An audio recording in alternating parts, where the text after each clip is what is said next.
You rolling? Yep. 1, 2.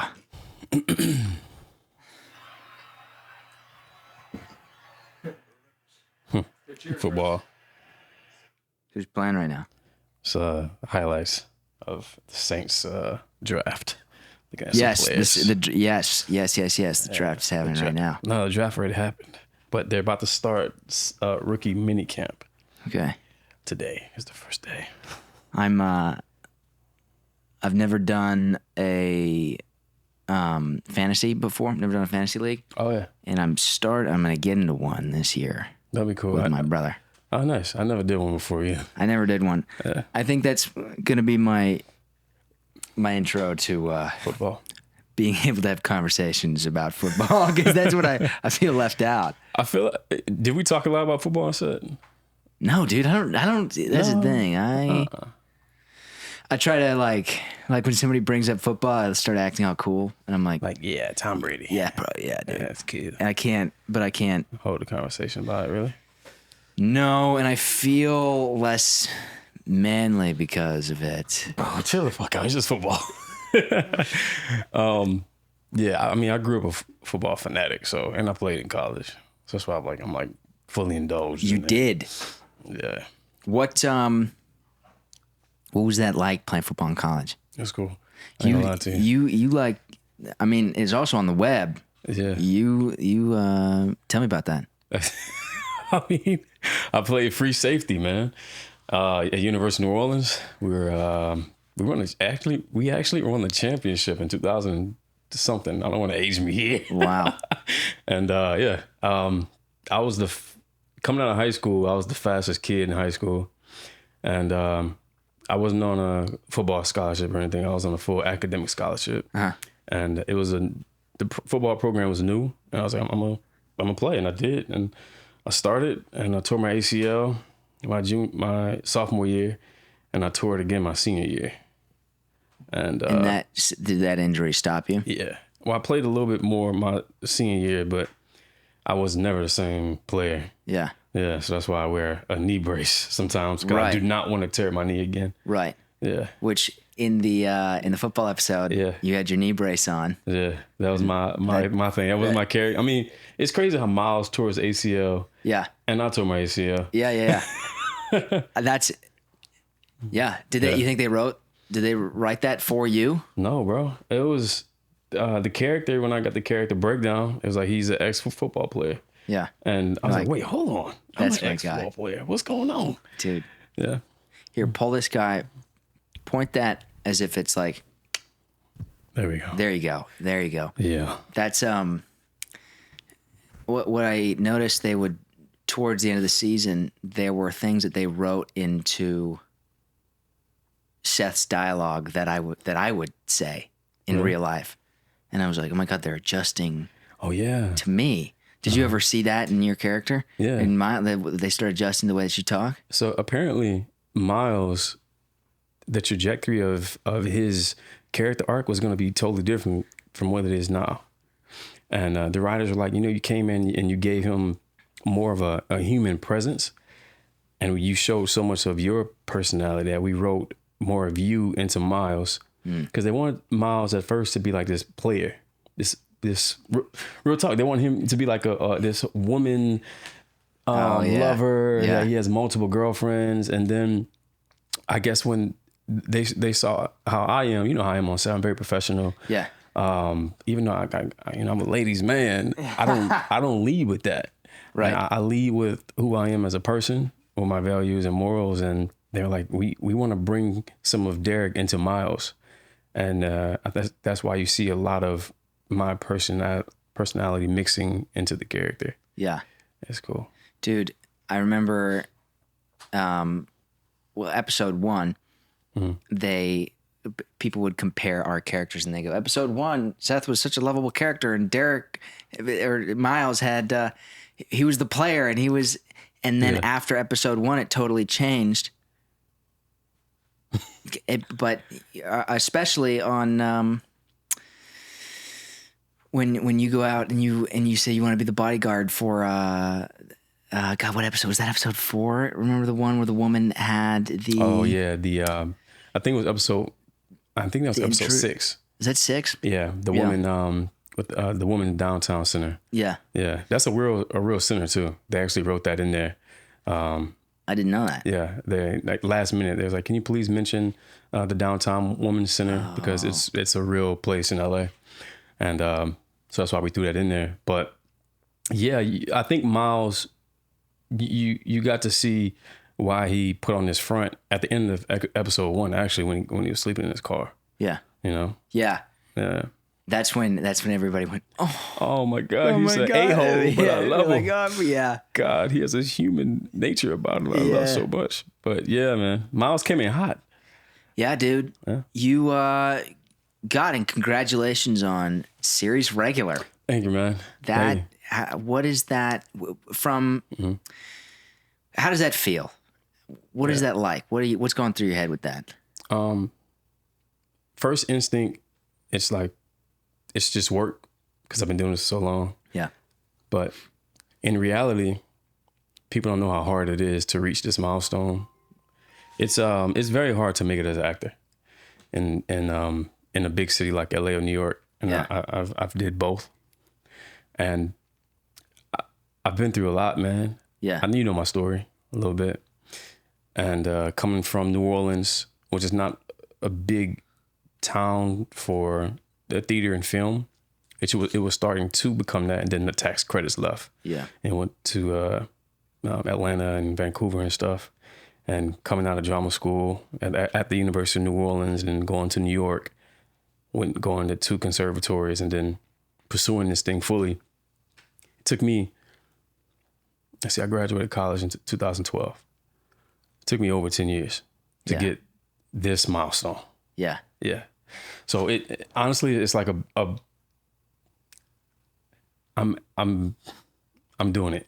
Yeah. That's the only thing I can tell you. It's like, it feels great. Yeah. Really. My hard work is paying off because everybody, I think that, an actor wants to be on TV shows, series regular. Right. That's a big milestone in their career. And, with when I first booked this role, it was in my contract, you're going to do these amount of episodes in season 1 and you have a series regular option. Mm-hmm. If we like you, we'll pick up your option for this next season. And I guess they like me. Yeah. Yeah. Yeah. So for the people who don't know your story, mm-hmm. Can you touch a little on that, where you came, because that's a big chunk of time, 10 years after college. 10 years. Yeah. You graduated in 2012, so that's a big chunk of time. What was going on? Mm-hmm. Talk about that. Yeah, I'll elaborate a little bit. Yeah. Well, you know my story. I'm from New Orleans. I have a twin brother, and our mom forced us to do acting when we were either 12 or 13.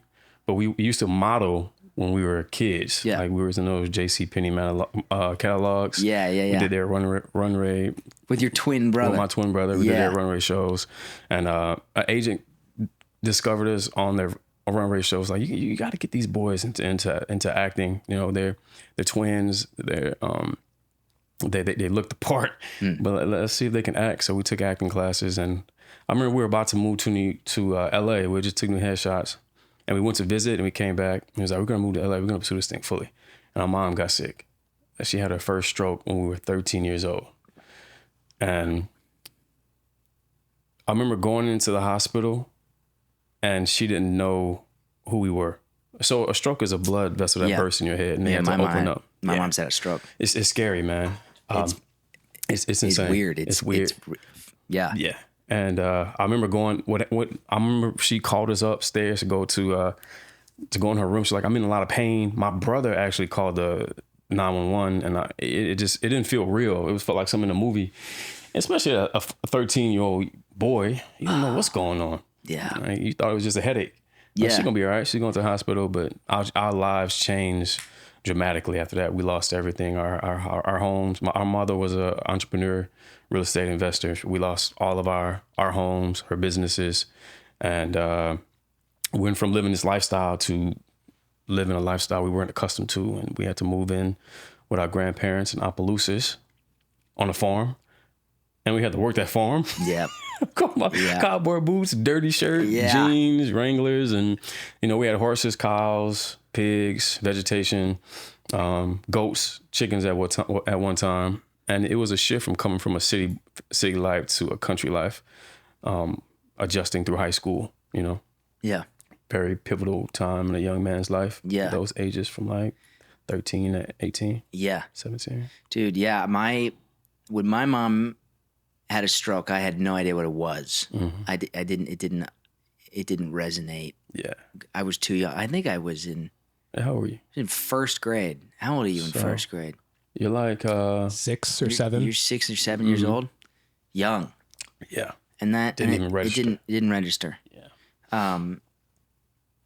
But dude, so you move out. Where were you with your grandparents? So we went from New Orleans. New Orleans. So we grew up in New Orleans and then went to high school in Opelousas, Louisiana, which is 5 hours away from New Orleans. Yeah. Is it 5 hours away? Maybe 4. So So Is you that- pass Baton Rouge. Yeah. LSU, remember Baton Rouge, LSU, and you get to Lafayette, and then you go, you take a west on 90, and you pass like Sunset, and then you get to Opelousas. Nothing's in Opelousas. You got a Walmart. That's it. Yeah. You know, How many people are in that town? Bro, I can tell you in our high school, we probably had like 600 people. Yeah. Small. Dude, I grew up with my graduating class was 70 kids. I think we had close to that. Yeah. 60, 70 kids. Dude, there was, like 400 or 500 kids in my high school. Yeah. Sitting here. Super smart. Really? And same with James. My graduating class was like 40 or 50. Yeah. Wow. It's insane. So what was that transit? How big was your school before when you made the move from New Orleans? We went to Parkview Elementary. Then we went to Osborne, Parkview. And we left Parkview when we were in the 7th, going in the 8th. And that Parkview was a private school. Yeah. In New Orleans, we had to wear ties. Yeah. Wear ties fuck. And dress shoes. It was very strict. You know what I mean? That's a real pride. That's like, God, man. Yeah. And then we were going to go to St. Aug. St. Aug is like a private male school, Catholic school in New Orleans. Our father went there, our uncles. St. Augustine, my last name is Augustine. Yeah. It's crazy. Big deal. Big deal. You know what I mean? And it's a landmark. Like everybody knows St. Aug. They know Brother Martin, these pivotal schools. I know what that is. Yeah. You know what I mean? It's a great school. They're known for academics and sports. Tyrann Mathieu went to St. Aug. A lot of these sports figures that come from New Orleans, they went to St. Aug. The Mannings, they went to Newman. Newman is another private school in New Orleans, Jesuit. So we have some good schools there. But you go to Opelousas and the school system aren't the same. Yeah. You know, they don't really, the academic wise, you know, we were blessed to have grandparents that really forced us to do well in life. I mean, when we come home from school, our grandmother made us read every day. Yeah. And, you know, she made certain that we were hardworking, that we got good grades. My brother and I graduated top of our class, full academic scholarships. We're athletes. My brother was in a band. I was the only senior to have all A's in high school, graduating, you know, in that graduating class. All A's, and I think I had 1 B, which is crazy. Yeah. And then, yeah, man, I wanted to go to one of these big drama schools like Yale or something like that. I wanted to go to London. I wanted to go to Guildhall, which is a great. You wanted to jump over into London. Yeah, I wanted to be great, and you have to go to a good drama school to do that. Yeah, I've always thought that was a strategy was to go to London. Yeah, and because I mean they take all our jobs over here. Yeah. What is? Did you ever get over into London and do like what is it? What is it that they? I know they're classically trained, but what is it that they do that is different to us? Well, I didn't get to go there because my mom was still. She wasn't in and out the hospital when we graduated high school, but she was in a nursing home because my grandparents couldn't care for her. Yeah, and you know, my brother and I we were really busy. Yeah, so she had to, unfortunately, man.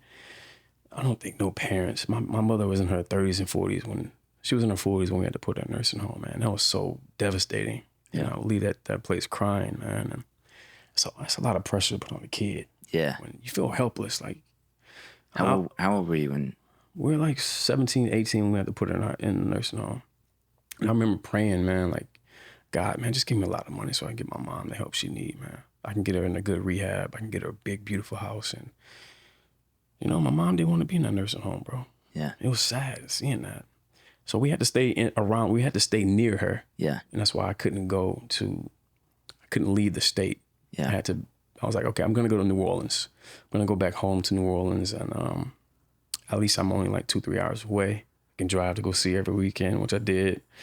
And that's why I studied theater at the University of New Orleans, which has a good theater program, man.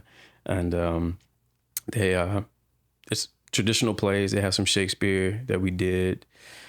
And I'm really blessed to have that foundation, because a lot of people don't really get that chance to study theater in college. And I had that opportunity.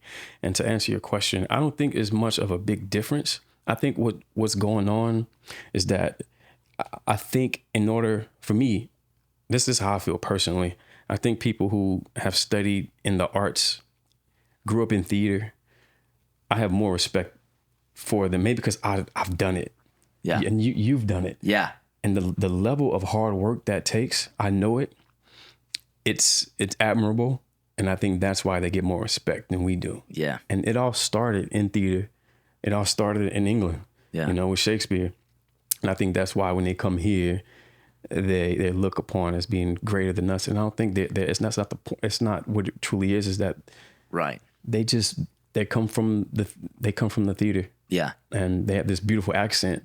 And I think these CDs and producers be like, oh my God, he's from England. He's from England. We love that. He's exquisite. It's going to be great for the marketing. But, you know, they don't have a lot of TV and film out there. So I think you have to come here to be successful. And, you know, there's enough creativity for all of us. Yeah. Yeah. Yeah. They, it's so important to I think, emerge from the theater. Oh, yeah. For sure. And in LA, a lot of actors, it's really tough. They say there are no plays going on, which is bullshit. There's like Pasadena Playhouse, like you did. That was in 2017. Yeah, you did Our that. Time. Yeah, dude. George Gibbs. And Pasadena Playhouse is fucking awesome. I'm going to a play tonight at Rogue Machine. Where's that? Guy named that's on Melrose. Okay. There's some hidden gems out here. And then the Fountain Theater. That was the one that was my play. Yeah.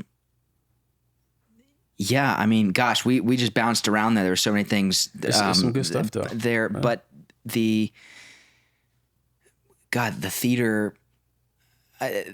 What's interesting is everybody in the UK, they don't have as many opportunities for film and TV as we do here, and I think they are hooked in with. They have such a rich history of live theater. Yes. So to be an actor in their minds might. For us, it's like you want to be an actor or you want to go on TV. For them, it might be I want to be an actor. I want to be on stage. Yeah. And there happens to be an opportunity to go do this film audition, and they come in with a completely different energy and preparation. Yeah. But I don't know. That's just my prediction. I don't know either. I don't know. Yeah. That would be. Yeah, that's what I would assume. There are millions of people in LA. Yeah. There's millions of people across the waters, you know what I'm saying? Yeah. And this is the Mecca. This is where you want to be if you want to be on TV or film. Yeah. And you got to be here. And there's a lot of roles for everyone. And just got to make it work, man. I don't think they're viewed as better. I just think that it was the right role for them. Yeah. And what's for you is for you. But to get back on the course you were going, I stayed at University of New Orleans. Yeah. And I left. I went to New York. And 2 years after I was in New York, I went to Negro Ensemble Company where Denzel Washington performed. Samuel L. Jackson went. So it was a big thing for me. And then I went to William Esper. I took some classes with Susan Baston. And then 2 years being in New York, my mother passed away. Dude. How old were you? I was 23, 24. Fuck. Bro, that was the hardest year of my life. My mother was everything to me, my why, everything, man. I felt lost. I felt heartbroken. I was battling my faith with God. I felt like I didn't know who I was anymore. I went to therapy. I had bad anxiety. I didn't know what. Look, man, I'm from New Orleans. I'm black. If you got anxiety, your grandma gonna be like, man, go and anxiety them dishes. We don't really treat. It's sad, but we don't really treat mental health issues in the black community, in black spaces. We don't really do our due diligence as far as really treating black like mental issues. So I didn't know what anxiety was until, man, it just felt like someone's like pushing on your chest, shortness of breath. Yeah. I was hyperventilating. Then I started going to therapy, which helped a lot. And I can tell you if anyone's going through like a loss of a parent, loss of a loved one, loss of a significant other, the only thing that helps is time. That's the only thing that helped me. That's why in my resume, you see a big gap that year. I didn't work in a year, man. I was crying myself to sleep. And then I was just like, man, I got to get up. I gotta find my why again. And then I think what triggered that was she's in heaven, man. She's looking down on me. Yeah. And I had to make her proud. And I got up, man. I went back to New York. And then I booked this show called Notorious. We shot in Atlanta. It was like, well, for season 2, we're going to shoot in LA. So I moved to LA and the show got canceled. That was your first show? That was my first. Dude. I think that was my first show. And you did one season of that? Yeah, I did a few episodes. And then I was only like a guest star. Yeah. A struggling actor. Yeah. Bartending. Yeah. Delivering food in New York. Doing what I had to do to survive, man. I was 23, 24. That's why when you say your age, bro, you're like, I gotta do this, I gotta do this. You're 22. I was still in college at 22, bro. You doing so much, man. I'm so proud of you, man. Thanks, man. Yeah, I've had a long journey, man. Long journey. A lot of trials and tribulations, adversities, but I like to contribute where I am right now. It's just discipline and consistency, man. A lot of faith. And if you have those things mixed with a little bit of hard work, not a little bit, a lot of hard work, I'm telling you, you're going to reach your destiny, bro. Yeah. What do you want to be remembered by when you die? Man, I think Deric I would like my legacy to be known as I'm a child of God and I'm walking in his ordained steps that he made into my life. And I'm following those steps at my best ability, at my pace, while trying to be a great person. Yeah. Without trying to judge people, without trying to condemn people for who they truly are. Because I don't want nobody to condemn me for being me.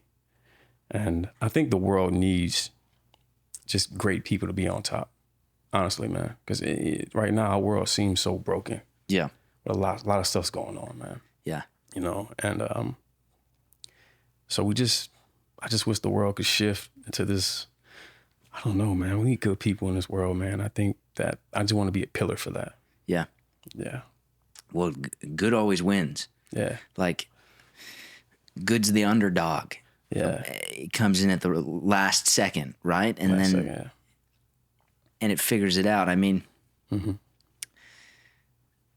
death is inevitable, right? Yeah. But until that happens, like we don't sit with the positivity enough. Yeah. I don't sit with how good everything is. There's like a million things that could go wrong, and naturally as humans we're like fixated on what goes wrong. And I think, dude, it's tough. There's the analogy of a guy going around a construction site, and he says, "What are you doing?" To the workers. The guy goes, "I'm laying bricks."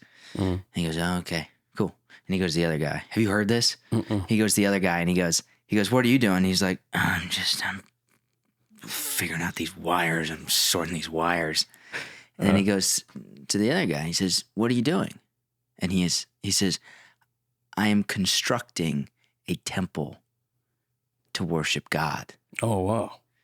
And it's the way, and what he was doing right then and there, he could have been laying bricks. He could have been smacking nails into a 2x4.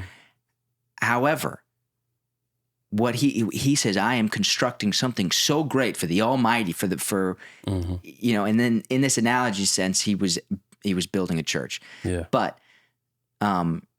you get into the specifics of like, what are you doing? Like, dude, I'm talking into a microphone about my life, you know? Yeah. Or like I'm spreading a message to the people through acting. That was a big thing. I always like, did you ever face any identity crisis of like, oh my God, there are world problems and here I am acting? I don't think so, because it's what I wanted to do my whole life. And to touch on what you just mentioned, I think my story is so unique and in a way that I believe a lot of people are going through a lot of things. And hopefully, willingly, if someone can hear my story and be like, man, if Deric made it out of losing his mom, growing up without a father. My father he died when I was 3. I grew without a father. Mom in and out the hospital. Broke. And I losing everything. And to the man I am today, if that can help somebody out. And unfortunately, actors are on this pedestal where they can reach a large amount of people. And maybe this video, or me bumping into someone, or me on some type of stage speaking about my life, that can change just one person from doing something that would put them at risk, or can change the trajectory of their lives to better. Yeah. Then I'm doing a great thing. Yeah. So there's no like, oh man, why am I an actor? Why am I doing this? Bro, I want to help people out, man. And maybe that my story can change someone's life. Yeah. Yeah. Do you you have written a book, you're working on a book right now. Yeah. Yes. Does your book, does that coincide with what we're talking about? Does it? Oh yeah. Yeah. Oh yeah. Tell me. Oh man. The novel was called Nolans. Basically, to answer your question, the lead character, she's named after my beautiful late mother, Donna Marie Guillory. The lead character, she goes through similar situations I've been through as a kid. She loses her father and her mom is in and out the hospital. But she finds these powers that she uses to save the world and gives her this fulfillment. And so yeah, you'll see a lot of my story in her. And it's like this beautiful revelation of coming over adversity, which I think a lot of people can relate to that and will have this very good feeling of, wow, if Donna can do that, I can do it too. Yeah. Yeah. What's who's your targeted audience? Well, it's a YA fantasy, like, young adult fiction. YA stems from like, I mean, what is that? You said a YE fantasy? YA. Young adult. A young adult. Okay. Young adult fantasy, like Harry Potter, Maze Runner, Divergent, Hunger Games, Children of Blood and Bone, things of that nature. So it's fiction, young readers to adults. Yeah. So I would say 10 to 13 to every age after that. Yeah. Yeah, because I mean, grown-ups reading Harry Potter. Yeah. Yeah, and who are infatuated with it. So yeah, man, it's 600 pages. It took me 5 years. Yeah, 5 or 6 years to write it. Another year of intensive editing. Just got the book cover back. We're working on the book jacket, the main characters. They're going to go inside the novel, the 2 main characters.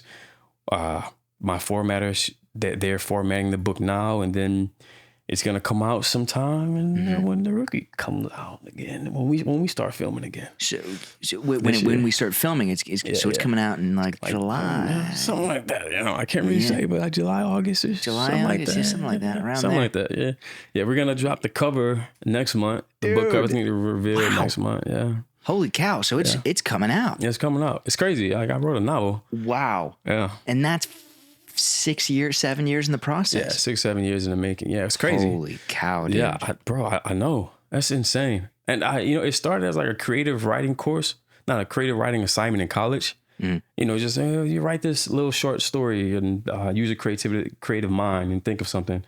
And then I put it down for a while and I picked it back up. I was like, I want to continue this story. And I picked it up. I was going to this free writing course in Santa Monica called, it was at Beyond Baroque Theater. They had a free fiction YA fantasy writing course every Wednesday. Mm-hmm. And it forced me to bring at least 3 pages every week. And we got critiqued by other writers, readers, and some New York's best time selling authors were there. Mm. And, they just critique your work, which kind of forces you to become better. You sit at this round table, you read and you discuss ideas, what you can change about your novel to make it better. And I was doing that for a couple years, and then COVID hit. And then COVID was like, okay, I'm not doing nothing. Let me finish this novel. So I finished it during COVID. And then after that, did some intensive rework on it, and then hired some editors. And now we're here. Yeah. It's crazy.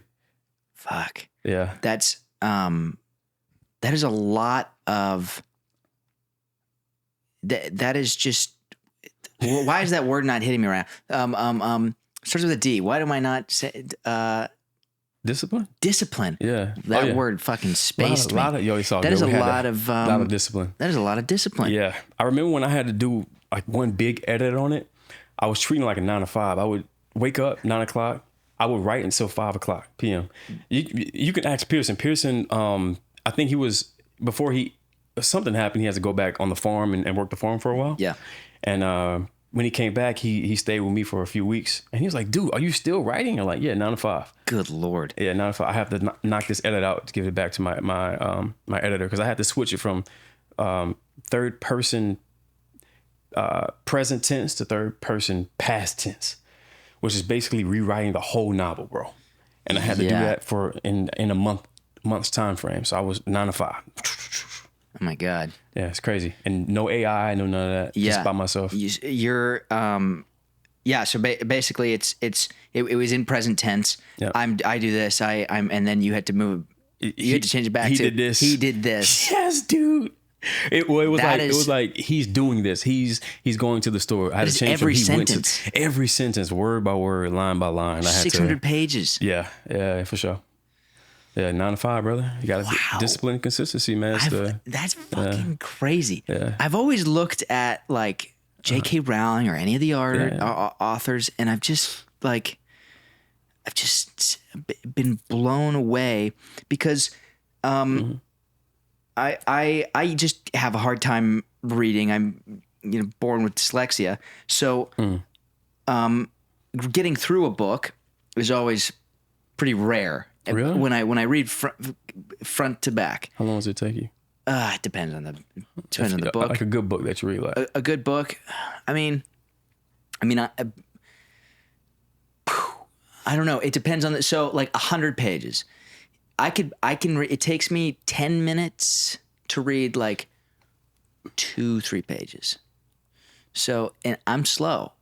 So anyways, reading through, I'm not okay. Anyways, you're not slow. He reads slow. I just read slow. It's just the way I was born. Yeah, sure. But you when you do a rewrite, you have to read through the entire book. Yeah, I just read through the entire book like 2 days ago. It's fucking crazy. Bro, I can read How a long book does that in a day. take? I read that book, Children of Blood and Bone, in one day. That's like 500 pages. How long does it take you to read that book? How long did that take you? A day. A day? I can read a whole book in a day. Like 9 to 5. Yeah. I think I woke up in the morning and read that till nighttime because I had an audition for. You don't understand. That's all right. It's okay. I had an audition for that. I had to read that book. Okay. And I read it in a day. That's fucking wild. Yeah, dude. Your prep. You read a whole book for an audition? Oh, bro, when I did Shakespeare, I had to read a whole play in a day and like a whole. I had to memorize stuff. Bro, I recently took Shakespeare classes at Antias Theater Company in Pasadena. That was probably the hardest class I took in my life. Shakespeare is hard, bro. Oh, dude, yeah. Our teacher, I'll never forget. I'm Elizabeth Swan. I swear to God, this lady hated me, bro. I don't know why, because I went there kind of bravado, like, man, I took Shakespeare in college. I'm just want to brush up on my skills. One day I want to play Othello. Yeah. So I was like, let me take this. I want to brush up on my Shakespeare Shakespeare training, because I haven't formally done Shakespeare in a while. Yeah. Dude, that lady threw so many monologues at me that I had to learn in a couple hours. Really? Bro, yes. Dude, that's fucking impossible. Yes, bro. It's man. But good thing, like, I know the language. And once you just, I don't know. It's like riding a bike, bro. It's like getting back on a bike and riding. Yeah. Riding a motorcycle. I mean, you know how to ride. Yeah. Get back on. It's like, okay, oh, damn, do I know how to brake? Yeah. Let me get back on this thing. Yeah. I did a Midsummer Night Dream when I was in 6th grade. Yeah. That was sick. And I still put Sweet Moon, I thank thee for thy sunny beam. I got that Oh, monologue so locked in my brain. Wow. Because there's a way that it sticks with you. It does. Yeah. It's like a song. Yeah. It's like lyrics from a song. Like you can just pull it. Damn, you still remember that from the 6th grade? Dude, sweet moon, I thank thee for thy sunny beams. I thank thee, moon, for shining now so bright, for thy gracious golden glittering gleams. I can go on dude, it rocks. But it's just that. And maybe it's because I have, like, when I talk about it, I revisit it so much. Yeah. So that's wild. Okay, so hold on. You read an entire book. So your discipline. There we go. That's enough. That's the word. I have trouble sometimes reading through the script that they give me to prepare for the audition. I tell you what, I've been blessed with, like, these cognizant learning abilities. I think, I don't know, like, I've always been very intelligent in a way where it takes me pretty quickly to pick up on things. Yeah. And if I really, really, truly apply myself, man, the possibilities are really endless. You know what I mean? Yeah. So yeah, but discipline and consistency are, I don't know, I call them the mother and father to success. And also, I don't rely on things to stimulate my mind. Like, I don't do drugs. I don't really drink, because I never wanted that to jog my creative abilities. Yeah. Like, I know a lot of my homies, they do mushrooms. Yeah. Nothing's wrong with that, but it's like, I don't want to rely on that for me to be like, hey, I'm trying to think of something, my novel. What can I think about? I gotta do these. I gotta do this substance for me. Yeah, totally. I never wanted to do that, so I'm so blessed that I've never fallen into that trap too. That it's just all natural for me. You know what I mean? Yeah. Dude, I agree 100%. I'm sober, and I get into it with coffee, man. Like I do like caffeine. I like a caffeine. Like I'll go, well, I just picked up drinking coffee again. I quit it for 7 months, and then and I started drinking it again. We used to drink that stuff crazy on set. Dude, it's like fucking those red eyes. Oh my God. That was a little scary moment in there. But I do recently in Iceland. Mm-hmm. Did you know that psilocybin mushrooms grow in the grass in Iceland? Is that the ones that trips you out? Those are the magic mushrooms. Really? They just grows in the grass. So everybody just eats mushrooms out there. Wow. And they're like, are they slow a little bit? Are they what? Did you say? Are they slow? How you doing? Yeah, they are. They're like, welcome to the Iceland. We go to the glacier. Come give me a hug. Come give me a hug. Okay, brother. Give me a hug. I met these girls that took us out of this girl. I met this girl. She's actually 42. Okay, I was about to call you girlfriend. Right, cool. No. Don't worry about it. Okay. We met. She was our guide. All right. I'm watching you. Her name was Iga. Iga. And Iga would, I won't put her last name in there, so she doesn't, identity, but she was this like magical little hippie, like, to link it back to what we were talking about. I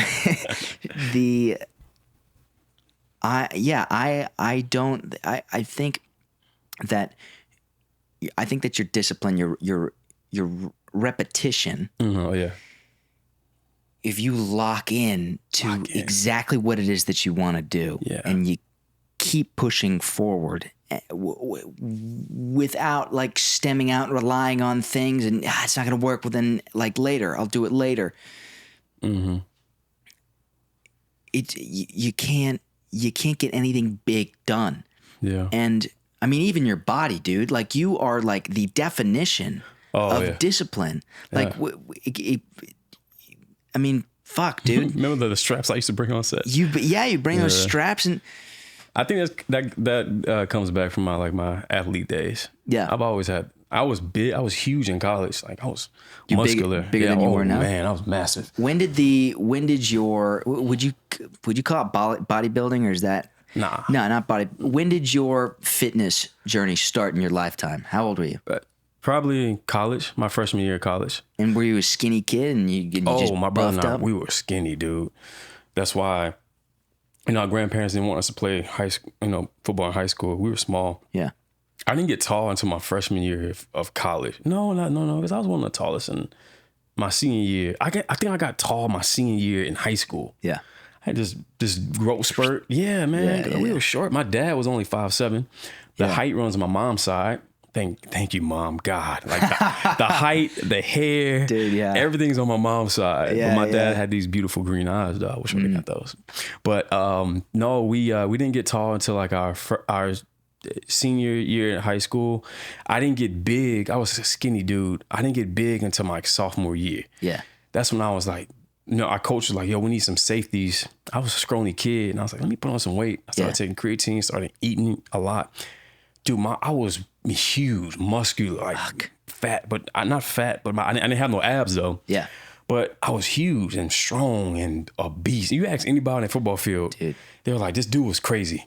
I used to be a headhunter. Like I wanted to take people's heads off. Damn. You know what I mean? Like, I was like, chill out, Deric. It's just practice, man. This is life. Practice to me. Yeah. I do everything with ambition, drive. I go hard. I mean, you see me on set when I bring my scripts. I got stuff written all over them from class. Yep. And I everything I do that I touch, I want to be great. Mm-hmm. And I think to go back on your point, I think my body stems from that. Yeah. Like my hard work and discipline is like, that's from being an athlete. Yeah. Yeah. Yeah. Gosh, there's I've been listening. There's a podcast called Founders. You ever heard of that? Mm-mm. It's this guy goes through these autobiographies of all these CEOs and founders of companies, and I'm on the Walt Disney one right now. And they all have grit, I bet. Dude, it's interesting how these people, they are maniacs. Oh yeah. They're delusional. Locked in, yeah. So locked in. Yeah. And Walt Disney talks about, he's like, I saw no point in having friends. Wow. He says, the 3 hours I go out, have a drink with a friend, turn around, come home, wastes my energy for tomorrow to work. He says, I would rather be working.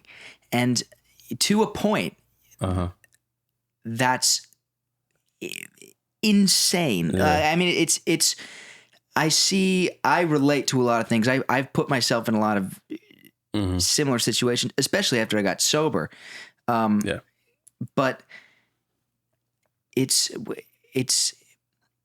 lot of work, man. It's a lot of grit. It's a lot of work, and I think people's, especially nowadays, like we get to see on social media, like your body is a perfect demonstration of what your mind can do. Yeah, for sure. And to see somebody, like when somebody walks in the room and they're big, you're like, there's something that he's got that people don't understand. Like there's a trait that they have. An animal, you know? Yeah. Yeah, bro. It's a primal thing, and you just it's just fucking human grit. Yeah, no.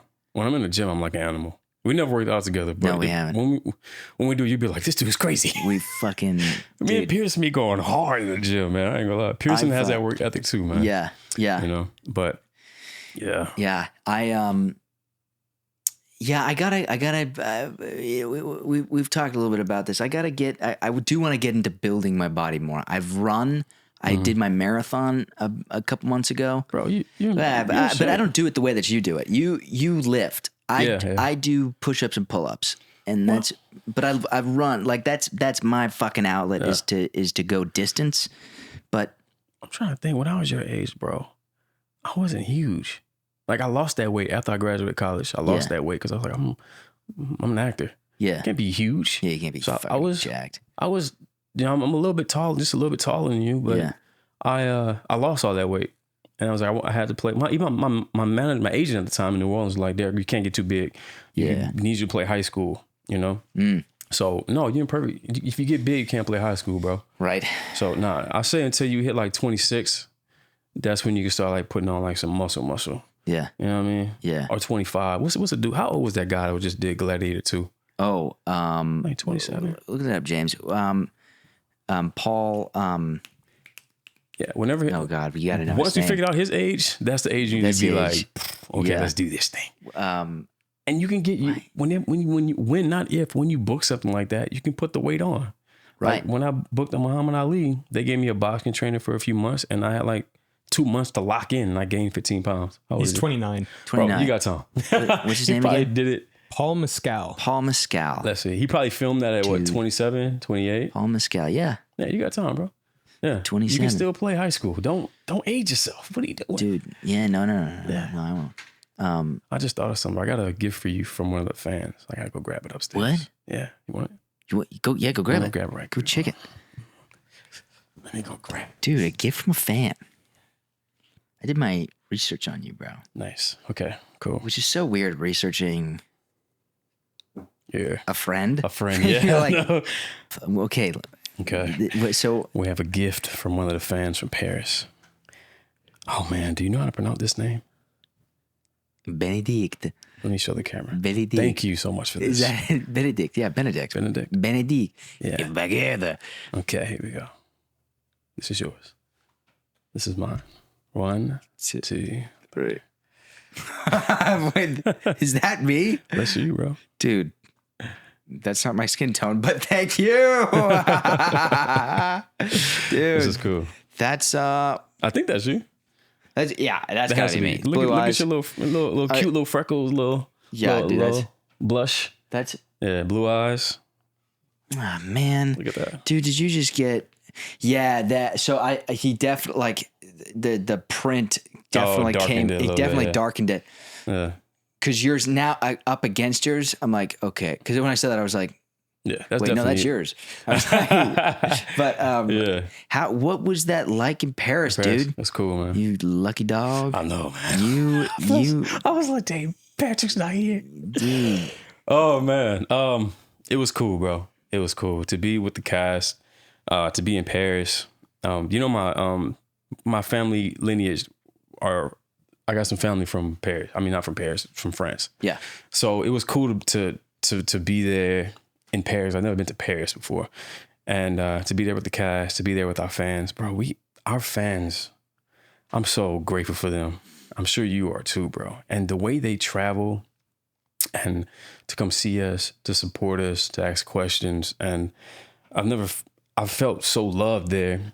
And the way they orchestrate everything, we did like a Q&A. We did some stuff on the stage with the whole cast. We took some pictures, some selfies with the fans, and we got to like sit down with some of the fans, and like have one-on-one conversations, which was so cool.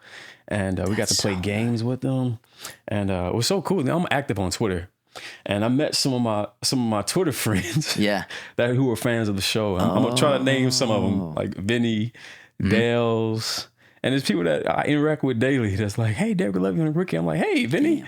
Hey, Bells. I love you guys too. Yeah. That's fucking wild. Bro, I met this young girl. Her name is Willow. I met her and her mom.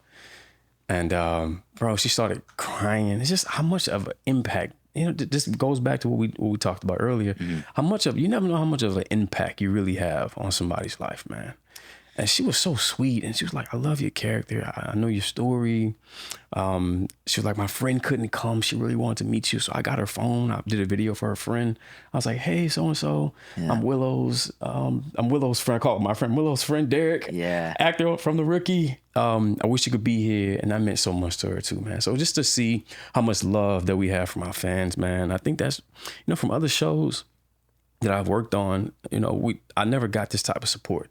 Yeah. So I'm so grateful to be on this show, man, and to be a part of this family. I talk about that all the time. I call you guys my family. Like, you guys really, it felt like a big family. We're so blessed to be on this show, man. I'm telling you, bro, I've been doing this for a long time, and I've been on some shows where we don't have that connection that we have with, with everybody. Like Eric, Melissa, Lisette, Richard. We all get along so well. Makia, Alyssa, Sean. Yeah. We have a family built ensemble, and it starts from Alexi and Nathan. They do a very, very good job of casting people who get along very well from all different parts of the world. Yeah. Yeah. Yeah. God, man. I'm very jealous. I was not there. You'll be there. You'll be there. God, that's got to be an amazing. Yeah, it was cool, bro. Feeling. I wish you could have been there, man. Yeah, I wish I could have been there too. They probably would have put us together and like come ask questions with Patrick and Deric. That would have been cool. They probably would have done that for sure. Yeah. And maybe that would have been cool. Maybe soon. I asked Melissa for that con agent. Oh yeah, Holly. So Holly's cool. I'm sure she's gonna take care of you. She's gonna take care of you. Yeah. Oh yeah, for sure. Like I said, someone mentioned like, yo, we might get Patrick here next year. So yeah. And who knows what's gonna happen next season? Dude, that would be, who knows? Patrick didn't die. I mean, Seth did not die. Yeah, dude. Yeah. Well, what you studied with Ivana Chubbuck. Oh my God, yeah. You and dude, she just to note some of these names. Yeah. We've got freaking Brad Pitt, Jim Carrey, James Franco. Halle Berry. Yeah. Halle Berry. Like, yeah. And her book. Mm-hmm. I've seen that book on sets. I've seen that book in homes. I've seen that book everywhere. What? Tell me a little bit about that and that. How long you been doing that? I got a funny story for you. Yeah. Before I moved to New York, I went to LA first just to scout it out to see where I wanted to move. I audited her class. I was so scared, bro. She was mean, intimidating. Yeah. Ivana Chubbuck, the best acting coach in the world, come audit her class. Yeah. Sit in the back. I was scared as shit. Really? Bro, like, were you scared before you walked in? Yeah, I was nervous. And then after the fact, when I walked in, she was like screaming at some students. I was like, holy Jesus Christ. Like, you're not getting it. What? She's brutal, bro. But I love her because she's so just upfront. What you see is what you get. Mm-hmm. You know what I mean? So, yeah, I've been with the studio, Ivana Chubbuck studio, for years. And I've been with her formally for like 6 years now. I tell you, this is the best acting coach I've had in my life, man. The best technique. Ivana Chubbuck techniques works because it's substitution based. Mm-hmm. So you use your personal things that happen in your life, like love, pain, death, adversity, trials, tribulation, happiness. You use that into your work. So when you saw some of my scripts, how I was line by line, I was substituting the words on the page for my internal dialogue. Yeah. So for me, I use my mother and my father a lot. Like, the death of my mother, the love of my mother, the death of my father, me not growing up with a father. And I use that in my work, like with, for instance, the first in-depth emotional scene I had with Tim was when he caught me sleeping in my car. Yeah. And he was like, I'm gonna bounce you. Yeah. I was substituting my mother for him, or my father. And for them telling me I'm gonna leave you in this life. Yeah. Like, I'm gonna pass away. Yeah. And now you're gonna have to live in this life by yourself with no parental guidance. Yeah. I was torn by that. So for him, Tim telling me, everything you work hard for, I'm going to take it from you because you're living in your car. Yeah. And it was like, that was my mother telling me, this love that we have on earth, I'm taking it from you. Boom. And it brings you right into it. For me, that works for me. And I've tried the who, where, what, when, whys. I tried Meisner. I tried pretty much all these techniques. And it always felt fake to me. Like I can't just come up with a scenario like, okay, Deric, you got to play this role where you're in the hospital dying or your mother's dying. So okay, let's say if I was dying, right? And Ivana Chubbuck's technique, it's not that you're dying. This part of you that you need to get rid of is dying. You got to kill that off. So that's the substitution for that. Yeah. Yeah. So it's like, it feels real and it triggers you right to get right into the moment. Yeah. Yeah. Dude, I remember when we did our fight for episode 16. Yeah. No, was it that? It was that. It was the fight, episode 16. And you and I were on Soundstage 22. Yeah. And we're in, we have that little moment, like it's funny because we start the scene, like before they call action, we're like just being buddy, but you're in your, you're talking to yourself. Yeah. And you're Internal hyping monologue. yourself up.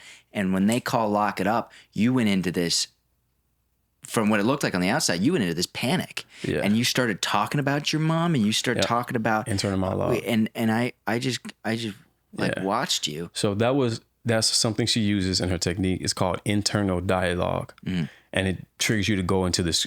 We do this in class. I'm still in class.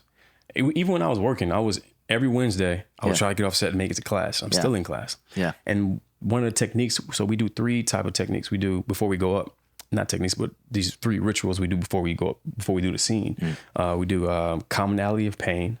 So I'm thinking of your pain while I'm telling you my pain. And we can agree on that. We both went through a lot of stuff. Yeah. Then we do sexual chemistry exercises. And then you do your internal dialogue out loud. Yeah. So for me, for that scene, I used my mom.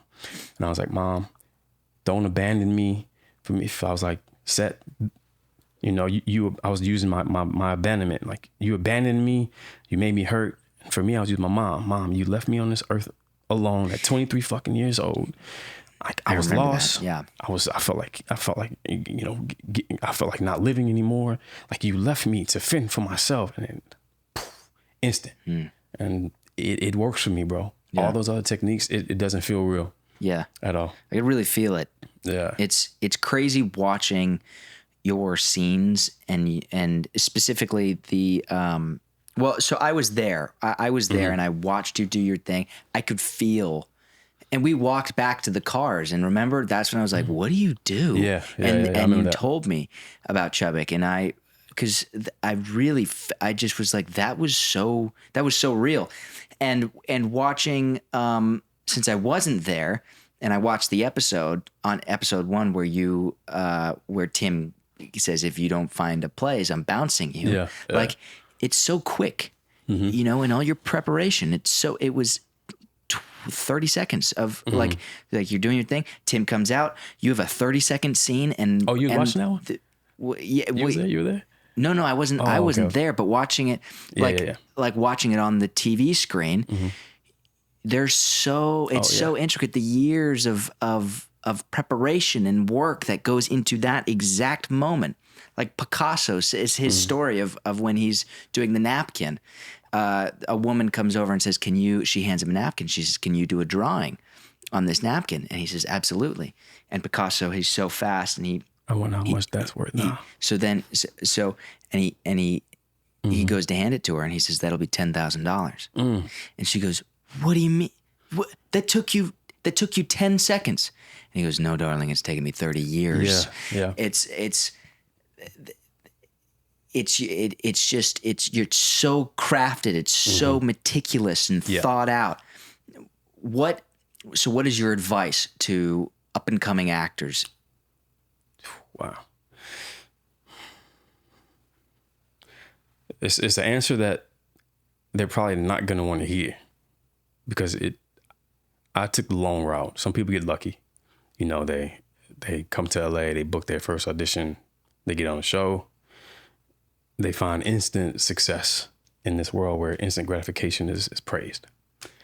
I took the long route, man. I would say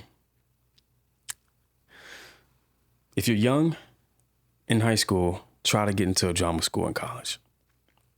If you really truly know you want to be an actor, study theater, study film. If the school you're going to, I'm not saying put yourself in bad debt to go to Yale. Yeah. I'm saying that pretty much 9 times out of 10, the college that you're attending or want to attend has a drama program. Do that. I don't care what your mom says, your dad says, your little cousin Tutu, you know what I'm saying? Your dog. I don't care what kind of advice they give you. Listen to your intuition and pray on it. Meditate on it. Do your due diligence before you just harp on this journey to become an actor. Really feel like, really do your homework, you know, ask questions, try to get advice from your peers or people who might be affiliated in the industry. So once you figure out you really want to be an actor, go to drama school, take theater courses, man. Do as many plays. That's my biggest regret in college, man. I had so much going on. I was in a frat. I was playing football. I was part of this organization, that organization. I had a great time in college. I met wonderful friends. I had some great experiences, but I could have done more plays. Yeah.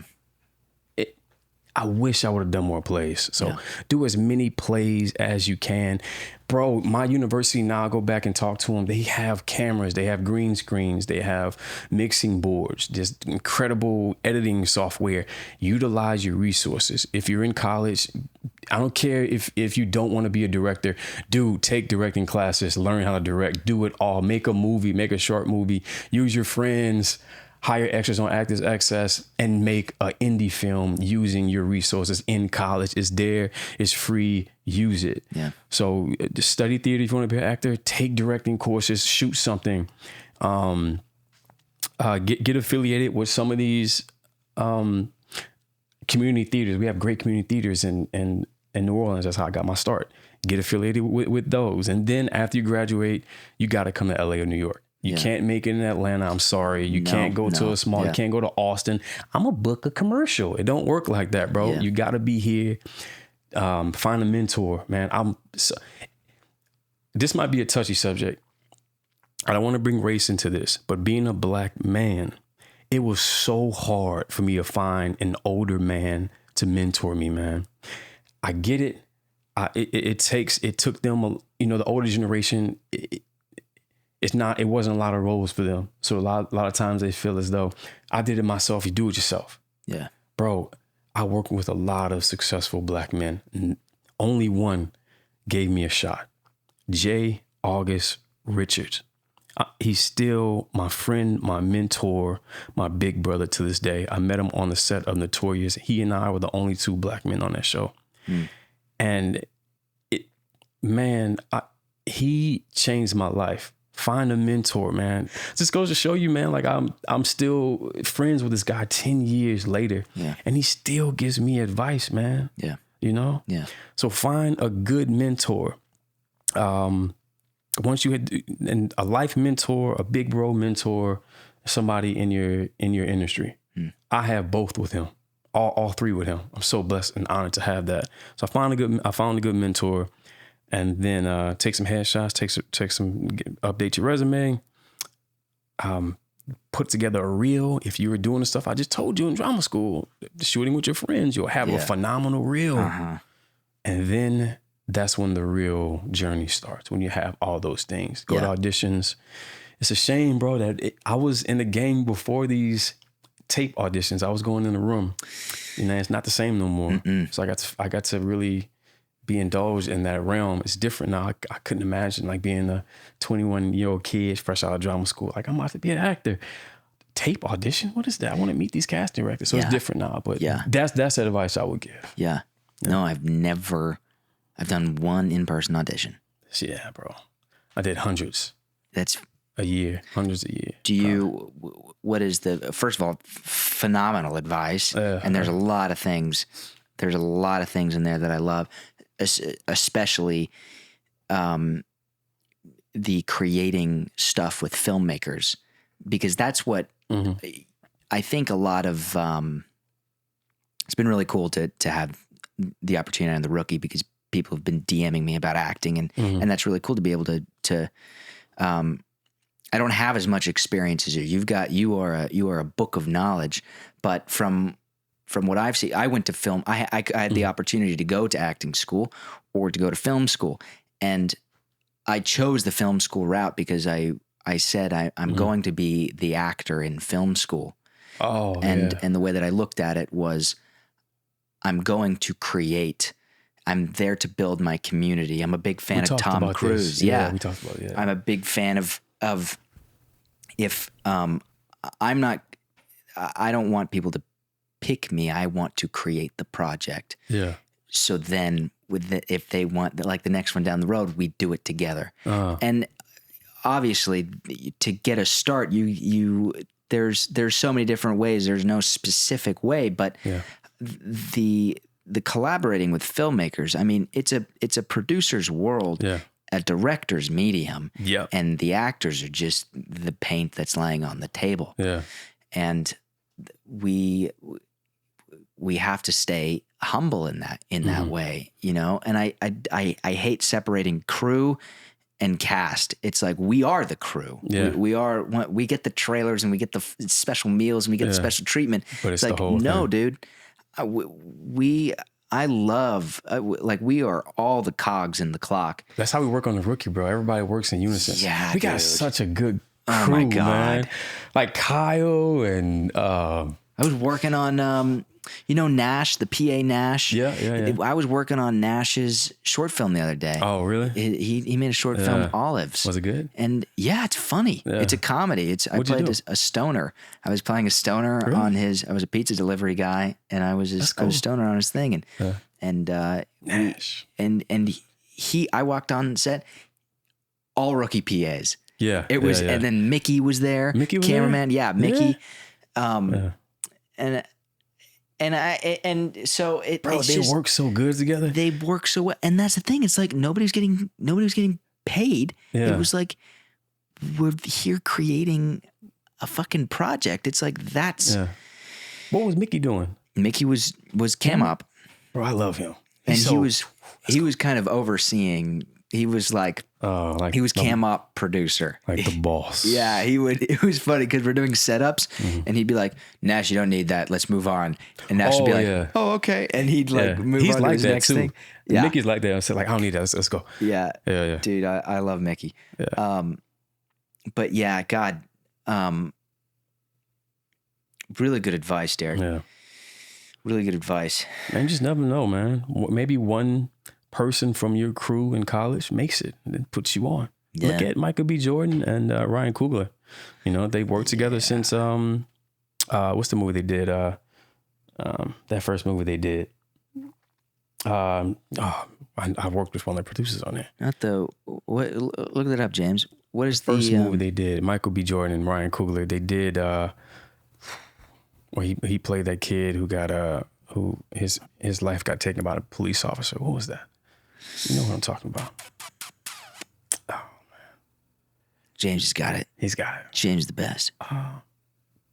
It's right on Fruitville Station. Fruitville Station. There you go. After that, they did something else. After that, Black Panther. Now they got Sinners. Yeah. Find your team. Did you see Sinners? Yeah, I did. It was good. Dude. Yeah, it's good. I haven't seen it yet. Yeah. You got time. You got time. I wish you had to see it in IMAX. It was so 70 millimeter IMAX. Yeah, that was good. But see it at the Vista.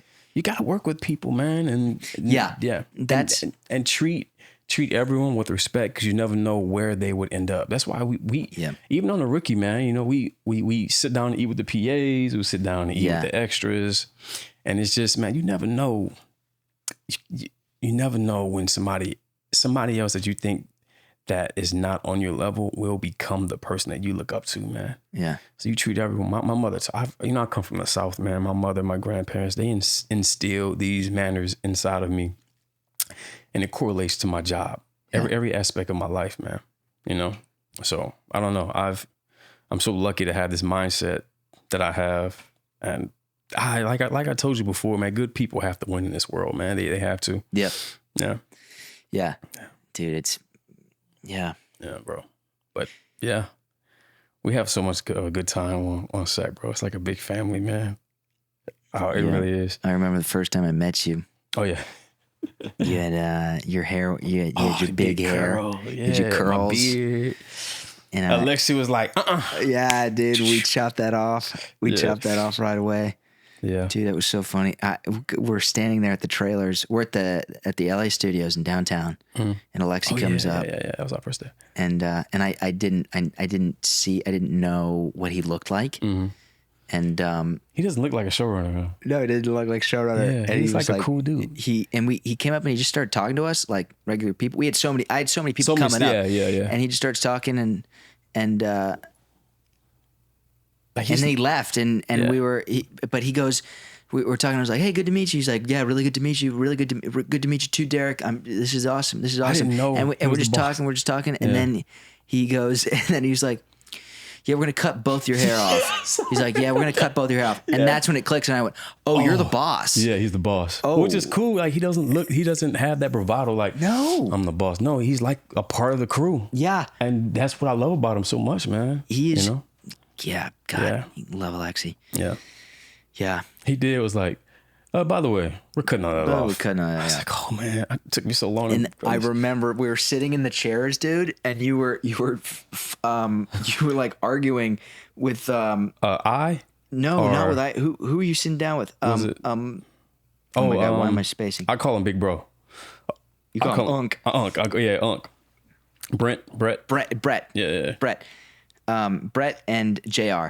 And I was like, and you were like JR. You were like, Brett, can you just like not cut? You were like, how much can we leave? And he was like, nothing. I'm shaving it all. Yeah. Which you look great. You do look very good. Yeah. I just never had a cut before like that in a long time. Yeah, man. So I was like, you look so good though. Yeah, thank you, man. You look great. Yeah. I'm hoping you'll be able to keep some beard. No. But they won't because you're still a rookie. I'm still a rookie. Yeah, still be a rookie. If I come back, what I want. What you want? I want him to shave my head. Here we go. What does he want? I want to have my head shaved. Why? Because I don't want it to be bald. No, yeah, you don't have. But I don't want to have like. You want some grit. I didn't like the. The cop haircut. Cop haircut, man. Yeah. Just shave my head. You look like a narc. You look like a cop. Yeah, I looked like a little. Like I wouldn't trust you, bro. I'd be like, look at this little dude, man. With this cop haircut. I also thought it was funny. Like I'd be standing next to you, man, and like you have the perfect like hourglass figure. I mean, you're big, so like, and it looks good with your belt. But me, it was like because our belts are so big. I know they are. They're goofy looking. You know, so it was like. My head, and then it was like my belt, and then you look like a little cop. So I was thinking I'd get a bodysuit. I'm just kidding. No, it's not gonna happen. I want a vest. I want like a badass like detective. Tim.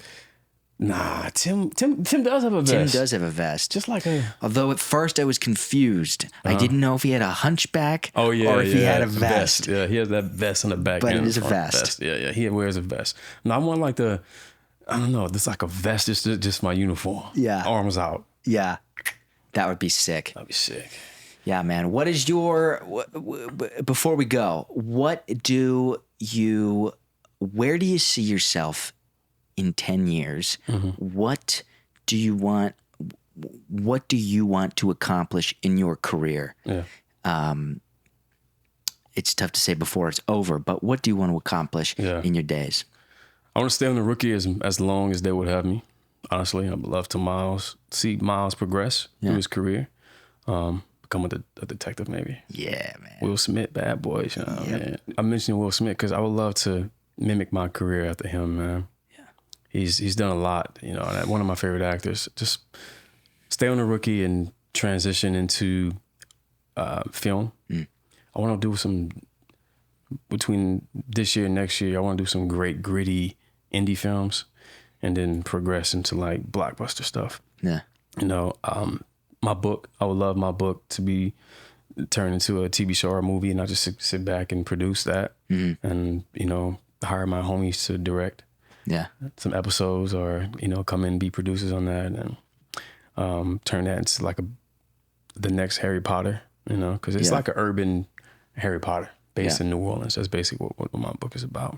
And continue to do humanitarian work with my foundation. I have my foundation that's catered to, that's I made to honor my mother, Donna Marie. The foundation is called Augustine's Love Foundation. It's to help families who have dealt with aneurysms and strokes. So providing like scholarships, money for hospital bills, medical bills, and just to help in general.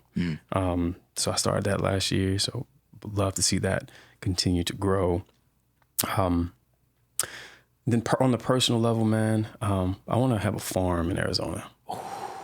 Because I miss my horses and stuff. There we go. I would love to, nothing big, couple acres, like 10 acres with at least one horse and some cattle. Yeah. And a house here and a place in New York. Yeah. And man, have a family, beautiful wife, kids. And I don't know, man, continue to spread love. And, I don't want to cap anything because whatever God has for me, man, I'm gonna follow those steps. Yeah. So, but I know he has a big plan for my life, and a part of that is using myself and my story to help other people out, man. So yeah, that's incredible. Yep. Yeah, dude, I'm stoked to see. Yeah. So, what would you love if Seth come back? What would you love his storyline to be? Dude, I have this vision. Okay, tell the world. I have this vision where you and me, there's the opening scene. Okay. There's the opening scene, and it's this long shot. Okay.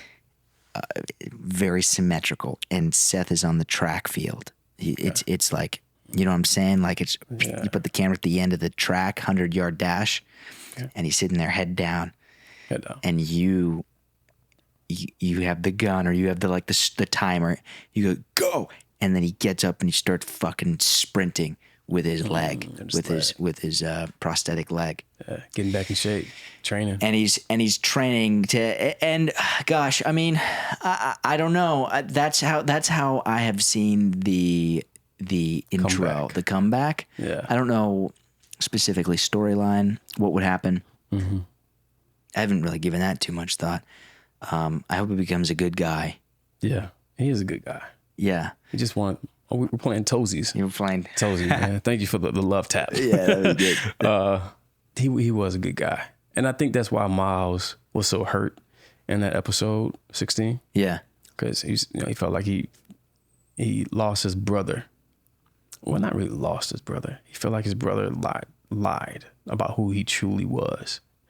When if he would have just been himself, I'm sure Miles would have helped him progress in his career. Yeah. I think Miles was more disappointed than anything. Yeah. So, but I don't think Seth was a bad guy. He didn't do anything bad. Yeah. He just logically made the wrong mistakes of not telling the truth. Yep. So, yeah. He wasn't a bad character. He didn't do nothing crazy. No, yeah. I mean, just sued the LAPD. Yeah. Maybe you can use that $10,000 that you had to buy my championship ring back that I have on eBay for $10,000. Yeah.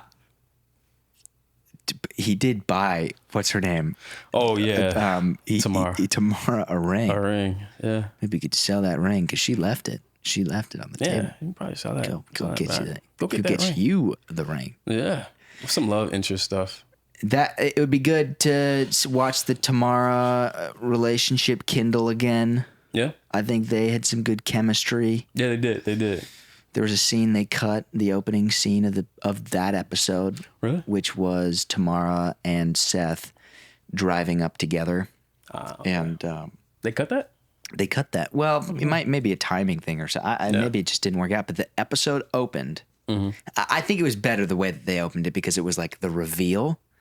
And the way that this was written was Seth pulls up in his car with Tamara. She drops him off. They kiss. And then he says, Thanks. He was freaking out. He's like, I can't do this. I'm not going to go in. I'm not going to do it. They all hate me. There's no way. Yeah. And and then the locker room scene happens. But yeah, maybe tomorrow you guys rekindle that, or they do like another love interest. I'm excited to see Miles as a love interest. Yeah. What?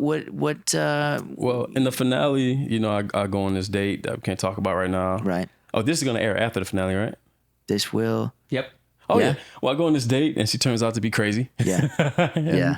Trying to set me up or something. I don't know anything about that. Yeah. So I don't think Miles wasn't really into her. I think he was just like going on a date, and Selena was kind of suggested her too. Yeah. So I saw like, hey, let me go on this date, and it turns out hell. Yeah. Yeah. So interesting. I would love to know like I want to know Miles's like love story next season. Yeah. Cause that'd be fire. It's interesting when they link our characters, because our characters are extensions of who we are, you know. But when they do stuff, when Alexi comes up to you and he says, "Look, this is the direction that we're going. If it's we're blowing your leg off, or if it's like we're putting you on a date with a girl, and she's gonna be crazy." The dopamine that hits, like, oh, this is.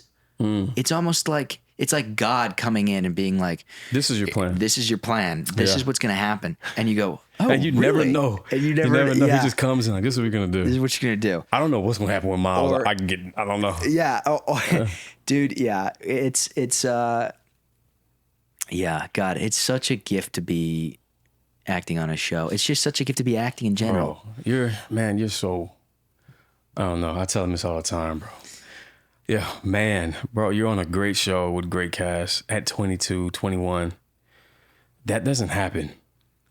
You know, I think when I was still in college at 21, like, hey, I'm about to do this acting thing, playing football. Cool. Yeah. You know, then my first thing, I did like a little stint on this movie that got cut, you know. So it's like, dog, you're doing it, man. Oh, man. Thank you, Deric. You really are. Like, you're a young, man, you're going to do some really, really great things, bro. I don't know if you, from the outside looking in, you don't see it. I see it. I'm on the outside. And I know how long it took me. And dude, come on. How many episodes you did this season? I think I did 9. Yeah, I think more 8 than or that. 9. Maybe more than that. Maybe more than that. More than that. I think like 10, 11. That's a lot, bro. That's more than a lot of people have in a lifetime that's trying to pursue acting. You're doing it. Yeah. So, yeah, man. Can I appreciate? Thank you. It's tough because I count my blessings every day, and it's kind of a tough topic. Even when people ask for advice, I'm like, dude, it's tough, bro. So, God, it's a tough industry, man. To make it, to be on a consistent show like this, it's a blessing. I know how hard it is, bro. I was Ubering in my young life. I was waiting tables, bartending, bar backing. All those jobs I did, I never let it affect who I really was. I never let that kind of hinder. Like, it never was an ego shot. Like, oh man, I have to deliver food. Dude, I was working on Swagger on Apple TV, right? Yeah. And the lead of that show was Ice Cube's son, O'Shea. Cool dude. Prior to booking that, I delivered food to this dude. Oh, no way. In LA. I remember that. I told him that. Did he remember you? Yeah, he remember me. Dude, no way. And another little stint I can give you. I delivered food to Nathan. Get when the I fuck. first moved to LA, bro. I was delivering food. And no way. I swear, bro. What? I don't know what kind of food. I don't know what I delivered to him twice. The first time I delivered to him, I was like, I know this dude. Yeah. And he happened to be on Angel with my mentor, J. August Richards. And I called Jay. I was like, yo, I think I delivered to Nathan. He was like, yeah, that's him. The next time I delivered to him, I was like, what's up, Nathan? How you doing, man? Good seeing you again. He tipped me more because I mentioned J. August. I was like, you used to work on Angel with my mentor. Yeah. So he tipped me like $50. Wow. Yeah. So, and then now I'm working with him. God damn. You just got to be patient, faith, hard work, discipline, and consistency. What if I was like, man, I'm too big for this. I'm not delivering no food. Yeah. That would never happen. Yeah. I probably wouldn't be here. That happens with people in plays, dude. Yeah. They think they're too big for plays. Exactly. I get it. Plays don't pay much. It's a lot of work. It's a long time. They think they're too big for it, but you never know who can be in that audience. A casting director, a producer, a director, a fellow actor. They might see you and be like, he's perfect for this role. I gotta have him. Yeah. Yeah. And that's like that. The plays fucking do. You never know who's in the audience. You never know, bro. And another thing actors don't do when they're in plays, they don't invite people to come see them, bro. When I was on the last play I did, I invited there. I was cold emailing, hey, agent from CAA, I'm doing this play, come see me. Hey, casting director, come see me. Because my team wasn't doing it. I don't know why. Like, dude, I'm the lead of a play. Invite everybody, even if I have to pay for a ticket for them to sit in the effing front row. I'm paying for that ticket because I want them there because they can open up more doors for me than this play can just by me being in the play. I need the right people to come see it. Yeah. That's another good part, some good advice I can give you. If you're doing a play, especially in LA or New York or Chicago, where these casting directors are, invite them, pay for the ticket. I don't care if you got an Uber for a day for you to be able to pay for that ticket. Do it. In the long run, it will work out. You know what I mean? So yeah, a lot of jobs you're gonna have to do to help fund your career, man. I didn't want to bartend. I didn't want to deliver food. I didn't want to drive for Uber, but I had to do it. And look at me now. Yeah. You know. Yeah. That what a full circle delivering to Nathan. Crazy. You told you guys have spoken about that. We spoke about. He was like, man, look how it works. Look at how the universe works, man. Yeah, that's amazing. Yeah, that is amazing. He's such a good guy, man. He's such a good dude. That's God. Yeah, he texted me when word came out that I was a series regular. He was like, I knew this was gonna happen, and you don't need no advice from me. Like, you're doing it. Yeah, you know what I mean. So yeah, we got lucky, bro. Nathan and Alexi are pretty cool. Yeah, our leaders. You know. Yeah, God, man. Well, dude, I thank you for jumping on our podcast. Thank you, man. This is cool. Yeah, I'm excited for the next one. Yeah. Let's do some more stuff. Pearson up here. Let's give my boy Pete money, man. Yeah, dude. Up here. He's a cool dude. He got some gems he can give you too. You know, he has 2 Netflix movies and a Hulu movie coming out. He's about to take off. I'm so happy for him. Yeah. Yeah. I've been knowing P for years. 10 years, I think. So yeah. No, man. Yeah. Well, good, dude. You rock. I try, man. This is dope. Yeah. Yeah, thanks. Yeah. This is, that was good. That was really good. Yeah. Perfect timing. It's 2:30. Yeah. Oh, nice.